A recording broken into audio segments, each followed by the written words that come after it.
Bonjour mes élèves de première, ça va? Très bien. Comment ça se passe le confinement? L'autre séance, on a vu le parallélogramme et le losange et le rectangle. Alors, dans cette séance, on va faire un exercice parmi les exercices que je vous ai donnés. Donc, c'est l'exercice 1. On va parler d'exercice 1 maintenant. C'est bon. Alors, on a ABCD un parallélogramme de centre O. On a ici un parallélogramme de centre O. Je l'ai dessiné au préalable. ABCD de centre O, son centre O. Alors, sur le segment AC, tracez les points I et J tels que AI égale IJ égale JC. Je l'ai divisé encore et ça donne I ici et J. Tel que AI égale IJ égale JC. C'est bon? La première question, montrons qu'au milieu de IJ. Donc, montrons que au milieu de IJ. Alors, j'espère que vous avez bien fait cette question, car c'est très simple. Alors, on commence par le parallélogramme ABCD. Puisque ABCD c'est un parallélogramme, alors ces diagonales se coupent en leur milieu.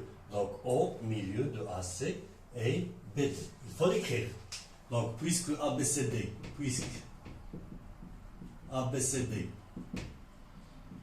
parallélogramme,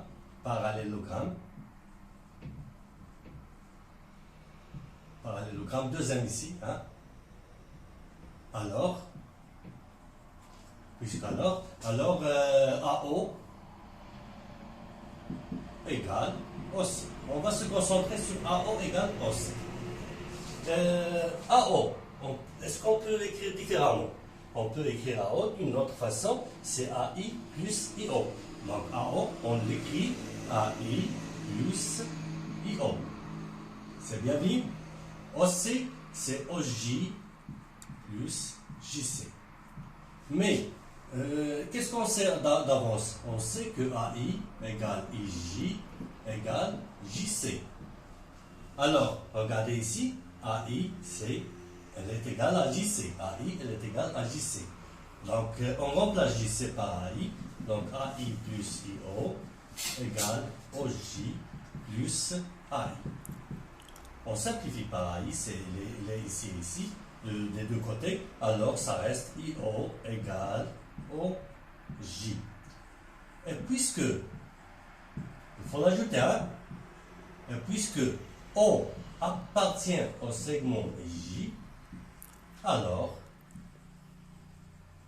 au milieu de IJ. Est-ce bien compris? Alors, ça c'est la première question, donc c'est petit a. Donc, petit a, petit a. Alors, c'est bien compris, vous allez faire pause à la vidéo et vous allez, bien sûr, comprendre tout. Mais je vous conseille de refaire tout seul l'exercice. Vous avez vu la vidéo une seule fois, donc refaites l'exercice et après, regardez la vidéo. Donc, la deuxième question. La deuxième question. Qu'est-ce qu'on a comme question? C'est B. Montrer que DIBJ est un parallélogramme. Donc DIBJ, donc montrons, petit b, montrons que DIBJ est un parallélogramme.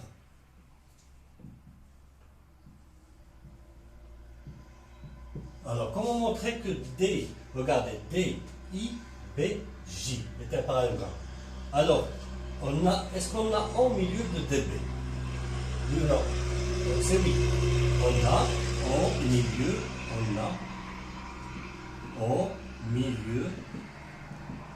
de DB. Est-ce qu'on a au milieu de IJ? On vient de le démontrer. Et on a I au milieu de IJ.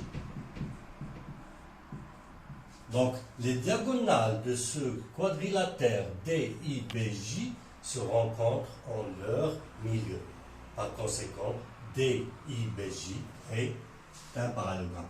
Donc DIBJ, il faut noter les diagonales. Donc, les diagonales, je l'écris. J'ai les diagonales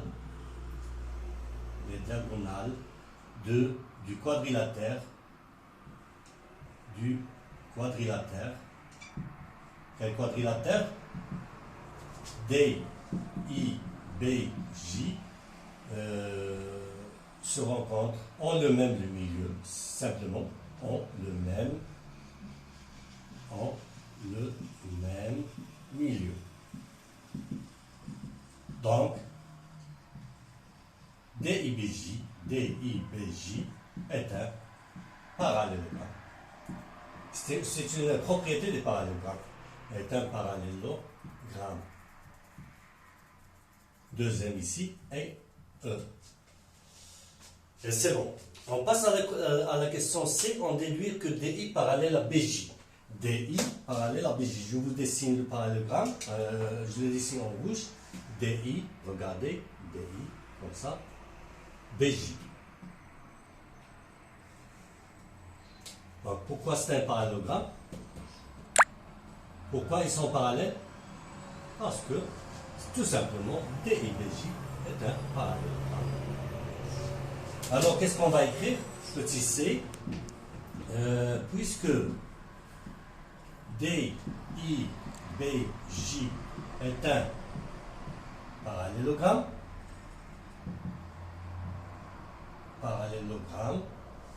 ici deuxième, pardon, parallélogramme, donc DI parallèle à BJ. C'est la dernière question de la question B, de la question 1, DI parallèle à BJ. C'est bon, on passe. Alors, les droites DI et AB se rencontrent en DI et AB. Regardez DI. Je trace DI, je continue, je prolonge DI. Ici c'est I. Se rencontrent en E, je pense. C'est ça? Oui. Et BJ et DC, se rencontrent en F. Regardez bien. DI et BJ se rencontrent en F. Ici, c'est F. Alors, la question, c'était quoi? Montrons que DEBF est un parallélogramme. DEBF est un parallélogramme. Alors, c'est pourquoi il est un parallélogramme. J'attends votre réponse. Donc, montrons. C'est la question au numéro 2. Petit 2. Donc, montrons que DEBF est un parallélogramme.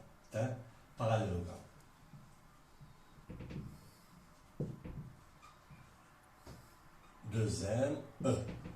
C'est bon? Alors, qu'est-ce qu'on a? Est-ce qu'on a DE parallèle à BF? Bien sûr qu'on a DE parallèle à BF. Est-ce qu'on a BE parallèle à DF? Donc, ils sont parallèles. On a. Pourquoi DE parallèle à BF? Parce que ce DIBJ est un parallélogramme, donc DI est parallèle à BJ.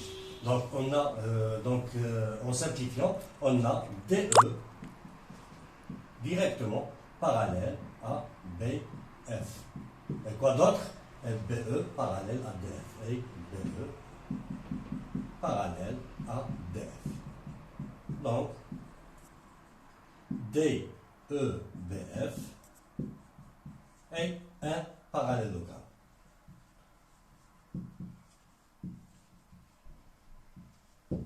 C'est bon. La question, on déduit que F est le symétrique de E par rapport à O. Alors, on déduit que F est le symétrique de E par rapport A-E. C'est la question. Quelle question? C'est petit b. Ça, c'était petit a. Et ça, c'est petit b. Donc, démontrons que f, ou bien on déduit de la dernière question, que f est le symétrique de E par rapport à O. Alors, qu'est-ce qu'on a? D, E, B, F est un parallélogramme. Donc, puisque D, E, B, F est un parallélogramme, alors ces diagonales se rencontrent en leur milieu. Et quelles sont ces diagonales? Bien sûr, c'est... pardon, c'est pas bien vu ici. Regardez. C'est pas bien tracé. Alors, D, E, B, F est un parallélogramme. Donc, au milieu de DP et de EF. Donc, puisque D, E, B, F est un parallélogramme, alors quoi? Alors, au milieu de ces diagonales, bien sûr, puis milieu de EF et DB. C'est bon? Donc c'est juste là que prend notre vidéo et à une prochaine vidéo, mais n'oubliez pas s'il vous plaît de réviser bien ce chapitre, ce gros chapitre. C'est un gros chapitre, parallélogramme, carré, losange, bien sûr rectangle. N'oubliez pas de réviser cette leçon. Et ceux qui n'ont pas compris quelque chose, qu'ils me contactent si vous avez mon numéro de téléphone. Merci et à la prochaine. Au revoir.